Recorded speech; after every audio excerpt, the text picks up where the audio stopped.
الرحمن الرحیم الصلاۃ والسلام علیکہ یا سیدی یا رسول اللہ وعلی آلکہ و اصحابکہ یا حبیب اللہ۔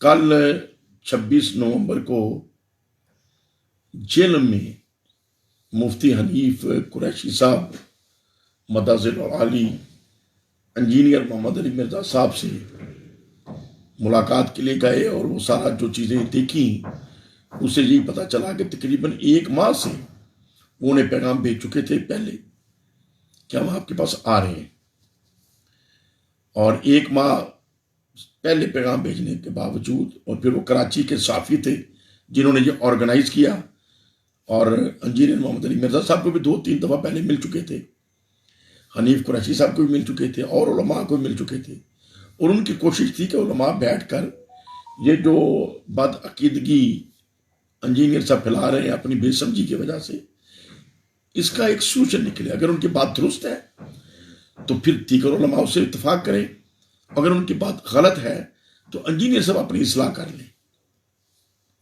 تو بہرحال یہ ایک اچھا اقدام تھا، نیک نیتی سے وہ گئے، لیکن ظاہر ہے انجینئر صاحب عام لوگ جو دین کو نہیں پڑھا ہوا لیکن مسلمان ہیں، ہمارے بہن بھائی ہیں، ان کو تو متاثر کر لیتے ہیں کیونکہ سٹائل ان کا ایسا ہے، باتیں ایسی کرتے ہیں، لیکن علماء کے پاس بیٹھنے سے وہ اکثر گھبراتے ہیں۔ تو جب مفتی حنیف قریشی صاحب اسپیشلی راول پنڈی سے چلے اور حسین الدین شاہ صاحب رحمۃ اللہ علیہ ان کی دعائیں لے کر چلے، تو انجینئر صاحب کو ان کے ساتھ 1-2 گھنٹے بیٹھنا چاہیے تھا۔ جہاں وہ انہیں غلط فہمیاں ہیں کہ بابوں نے کام خراب کیا ہے، تو وہ چیزیں حنیف قریشی صاحب کو بتاتے، اور پھر حنیف قریشی صاحب انہیں سمجھا سکتے تھے، یا اگر ان کی بات میں کوئی علمی وزن تھا تو حنیف قریشی صاحب عالم دین ہے، مستند عالم دین ہے، قابل احترام ہے، بے شمار ان کے شاگرد ہیں، تو وہ اگر متفق ہو جاتے تو پھر ہمارے جیسے عام جو بزرگوں کے ماننے والے ہیں، ہم بھی سمجھتے ہیں کہ ہاں انجینئر صاحب کی بات کے اندر کوئی وزن ہے۔ لیکن میں بھی بطور طالب علم اگر بات کروں تو جب بھی میں نے انجینئر صاحب کی بات سنی ہے، مجھے اس میں حماقت، علمی قابلیت کم، حماقت زیادہ نظر آئی ہے۔ کہ الحمد شریف جو بنیادی پہلی سورت پاک ہے جو ہر نماز میں پڑھنی لازم ہے، اور کوئی ایک دنیا میں مسلمان ایسا نہیں ہے جس کو الحمد شریف نہیں آتی، باقی صورتیں آئیں یا نہ آئیں، الحمد شریف لازمی ہے۔ تو الحمد شریف کے اگر انجینئر کو صاحب کو سمجھ آ جائے، ان کی غلط فہمی دور ہو جائے۔ الحمد شریف میں اللہ تعالیٰ کیا فرماتا ہے کہ میرے پاس آنا ہے تو پہلے بابوں کے در پہ جاؤ، اللہ ہی بابوں کے در پہ بھیجتا ہے کہ اہدنا الصراط المستقیم صراط الذین انعمت علیہم، کہ الہی مجھے سیدھی راہ دکھا، راہ ان لوگوں کی جن پر تو نے انعام کیا، اور وہ لوگ کون ہیں؟ وہ یہ بابے ہیں، انبیاء علیہ السلام ہیں، شہداء ہیں، صدیقین ہیں، اور صالحین ہیں۔ تو قرآن پاک نے انعام یافتہ ہستیوں کی 4 درجے بیان کیے۔ انبیاء تو کوئی سوال ہی نہیں اٹھتا، اور اس کے بعد صدیقین، صالحین، تو صالحین تا قیامت، انبیاء تو اب تا قیامت نہیں آنے، تو صالحین کا جو درجہ ان 4 کے اندر قرآن پاک نے ایکسپلین فرمایا ہے، اس میں یہ بابے ساری عمر آنے ہیں۔ اچھا، اب یہ بابوں کا انکار کرنے والا سب سے پہلے کون تھا؟ تو انجینئر محمد علی مرزا صاحب سے گزارش ہے کہ ذرا شیطان کا شر تو دیکھ لیں۔ وہ بھی علمی کتابی آدمی تھا، علم کی بات کرتا تھا، سب سے بڑا عالم تھا، سب سے بڑا زاہد تھا، تک متقی تھا، لیکن اسی بات پہ اس کو گمراہ ہوا کہ میں بڑا نیک ہوں، میں بڑا، یہ تو کل پیدا ہوا ہے بابا آدم، تو میں بابے آدم کو کیوں سجدہ کروں؟ اس نے اللہ کو سجدہ کرنے سے انکار نہیں کیا۔ پہلا کفر بابے کے انکار پہ ہوا ہے، اللہ کے انکار پہ نہیں ہوا۔